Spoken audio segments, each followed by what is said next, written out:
ಹಿಂದುಳಿದ ವರ್ಗಗಳ ಕಲ್ಯಾಣ ಇಲಾಖೆಯ ವತಿಯಿಂದ ನಡೆಸಲ್ಪಡುವ ಡಿ ದೇವರಾಜ್ ಅರಸು ಮೆಟ್ರಿಕ್ ನಂತರದ ಸ್ನಾತಕೋತ್ತರ ವಿದ್ಯಾರ್ಥಿ ನಿಲಯದ ರಜತ ಸಂಭ್ರಮದ ಹಾಸ್ಟೆಲ್ ಡೇ ಅನರ್ಘ್ಯ 2026 ಕಾರ್ಯಕ್ರಮವು ವಿಜೃಂಭಣೆಯಿಂದ ನಡೆಯಿತು. ಚಿತ್ರನಟ ಹಿರಿಯ ರಂಗಭೂಮಿ ಕಲಾವಿದ ಅರವಿಂದ್ ಬೋಳಾರ್ ಕಾರ್ಯಕ್ರಮವನ್ನು ಉದ್ಘಾಟಿಸಿ ಮಾತನಾಡಿ, ಬೇರೆ ಬೇರೆ ಮನೆಯಿಂದ ಬಂದರೂ ಇಲ್ಲಿ ಒಂದೇ ಕುಟುಂಬದ ಸದಸ್ಯರಂತೆ ವಿದ್ಯಾರ್ಥಿಗಳು ಜೊತೆಯಾಗಿರುವುದು ವಿಶೇಷವಾದ ಅನುಭವವನ್ನು ನೀಡುತ್ತದೆ. ವಿದ್ಯಾಸಂಸ್ಥೆಗಳು ದೇವಸ್ಥಾನದಂತೆ ಶ್ರೇಷ್ಠ ಎಂದರು. ಯಾಕೆಂತ ಹೇಳಿದ್ರೆ ನಾವು ಇದನ್ನು ಕಳೆದು ಬಂದವರು, ನಾವೇನು ವಿದ್ಯೆ ಇಲ್ಲದೆ ಬಂದವರಲ್ಲ. ವಿದ್ಯೆ ಕಮ್ಮಿ ಇರಬಹುದು, ಅದು ವಿದ್ಯಾರ್ಥಿಯಾಗೇ ಬಂದವರು. ಹಾಗಾಗಿ ಇವಾಗ ನೋಡುವಾಗ ತುಂಬ ಖುಷಿ ಆಗ್ತದೆ. ನಮಗೆ ಬೇಗ ಜನ್ಮ ಕೊಟ್ಟಿದ್ದಾರೆ, ಸ್ವಲ್ಪ ಲೇಟ್ ಮಾಡ್ತಿದ್ರೆ ಒಳ್ಳೇದಿತ್ತು.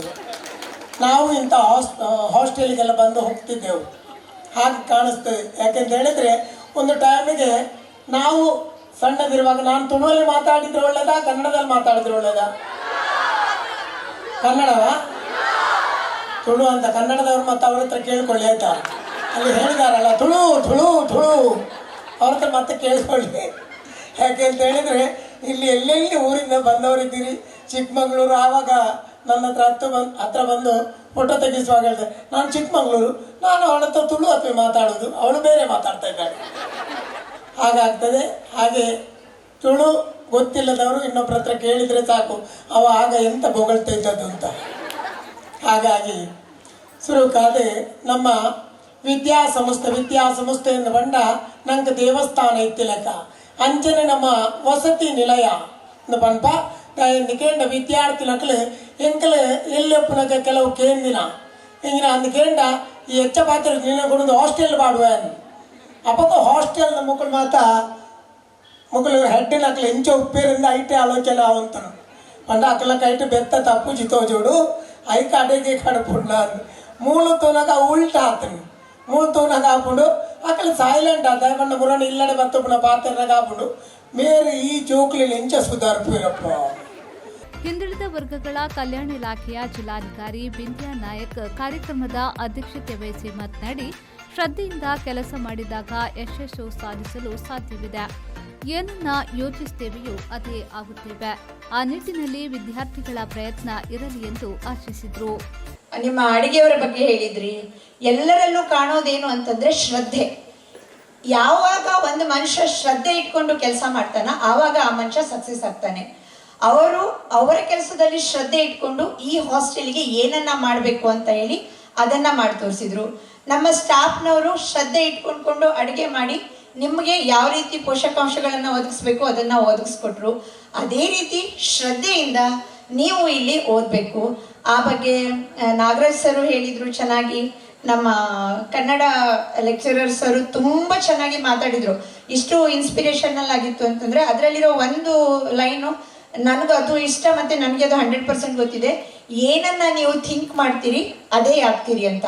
ಖಾಯಂ ಆಗಿ ಪಾಸಿಟಿವ್ ಥಿಂಕ್ ಮಾಡಿ, ಇದನ್ನ ಮಾಡ್ತೇನೆ ಮತ್ತೆ ಅದರ ಸಲುವಾಗಿ ಶ್ರದ್ಧೆಯಿಂದ ಓದಿ ಅಷ್ಟೇ.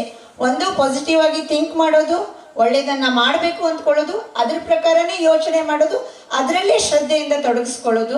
ಆ ರೀತಿಯಾದಲ್ಲಿ ನೀವೆಲ್ಲ ಜೀವನದಲ್ಲಿ ಸಕ್ಸಸ್ ಆಗ್ತೀರಿ. ಯಾಕಂತಂದ್ರೆ ನೀವೆಲ್ಲ ಸ್ನಾತಕೋತ್ತರದಲ್ಲಿರುವಂಥ ಮಕ್ಕಳು. ಮಂಗಳೂರು ವಿಶ್ವವಿದ್ಯಾನಿಲಯ ಕಾಲೇಜಿನ ಕನ್ನಡ ವಿಭಾಗದ ಪ್ರಾಧ್ಯಾಪಕ ಡಾಕ್ಟರ್ ಮಾಧವ ಸಂಪನ್ಮೂಲ ವ್ಯಕ್ತಿಯಾಗಿ ಭಾಗವಹಿಸಿ ಮಾತನಾಡಿ, ವಿದ್ಯಾರ್ಥಿಗಳು ಆತ್ಮವಿಶ್ವಾಸದಿಂದ ಜೀವನ ನಡೆಸಿ ನಮ್ಮ ಗುರಿಯನ್ನ ಸಾಧಿಸಬೇಕು ಎಂದರು. ಈ ಸಂದರ್ಭದಲ್ಲಿ ಸಾಧಕ ವಿದ್ಯಾರ್ಥಿಗಳನ್ನು ಅಭಿನಂದಿಸಲಾಯಿತು. ನಿಲಯ ಪಾಲಕಿ ಭವಾನಿ ಹಾಗೂ ಅಡುಗೆ ಸಿಬ್ಬಂದಿಗಳನ್ನು ಗೌರವಿಸಲಾಯಿತು. ರಜತ ಸಂಭ್ರಮದ ಸ್ಮರಣ ಸಂಚಿಕೆಯನ್ನ ಬಿಡುಗಡೆಗೊಳಿಸಲಾಯಿತು. ಸ್ಪರ್ಧೆಯಲ್ಲಿ ವಿಜೇತರಾದವರಿಗೆ ಬಹುಮಾನ ವಿತರಿಸಲಾಯಿತು. ನಿಲಯದ ವಿದ್ಯಾರ್ಥಿಗಳು ಅನಿಸಿಕೆ ವ್ಯಕ್ತಪಡಿಸಿದರು. ಅಸೀಗುಳಿ ಪೊಲೀಸ್ ಠಾಣೆಯ ಉಪನಿರೀಕ್ಷಕ ನಾಗರಾಜ್, ಹಿಂದುಳಿದ ವರ್ಗಗಳ ಕಲ್ಯಾಣ ಇಲಾಖೆಯ ಮಂಗಳೂರು ತಾಲೂಕು ವಿಸ್ತರಣಾಧಿಕಾರಿ ಸಂಗಮೇಶ್, ಮಂಗಳೂರು ಹಾಪ್ಕಾಮ್ಸ್ ನಿರ್ದೇಶಕ ರವಿಕುಮಾರ್ ಶೆಟ್ಟಿ, ರಾಯ್ ಶಾಲೆಯ ಶಿಕ್ಷಕ ಸಿದ್ದಪ್ಪ ದೊಡ್ಡ ಕರಿಯಪ್ಪ, ಕೊಣಾಜೆ ಗ್ರಾಮ ಪಂಚಾಯತ್ನ ಮಾಜಿ ಅಧ್ಯಕ್ಷೆ ಗೀತಾ ಕುಂದರ್, ಕೊಣಾಜೆ ಅಲ್ಪಸಂಖ್ಯಾತರ ವಿದ್ಯಾರ್ಥಿ ನಿಲಯದ ಪಾಲಕಿ ಲಸೀನಾ, ಪ್ರಮುಖರಾದ ಜಯಾನಂದ ಶೆಟ್ಟಿ ಕೊಣಾಚೆ, ವಿದ್ಯಾರ್ಥಿ ನಿಲಯದ ನಿಲಯ ಪಾಲಕರಾದ ಕೃಷ್ಣರಾಜ್, ರಾಧೇಶ್ ತೊರ್ಕಿ, ಪುಷ್ಪಲತಾ, ಶಶಿಕಲಾ ಶೆಟ್ಟಿ ಮುಖ್ಯ ಅತಿಥಿಗಳಾಗಿ ಭಾಗವಹಿಸಿದ್ರು. ನಿಲಯ ಪಾಲಕಿ ಭವಾನಿ ಸ್ವಾಗತಿಸಿ ಪ್ರಾಸ್ತಾವಿಕವಾಗಿ ಮಾತನಾಡಿದರು.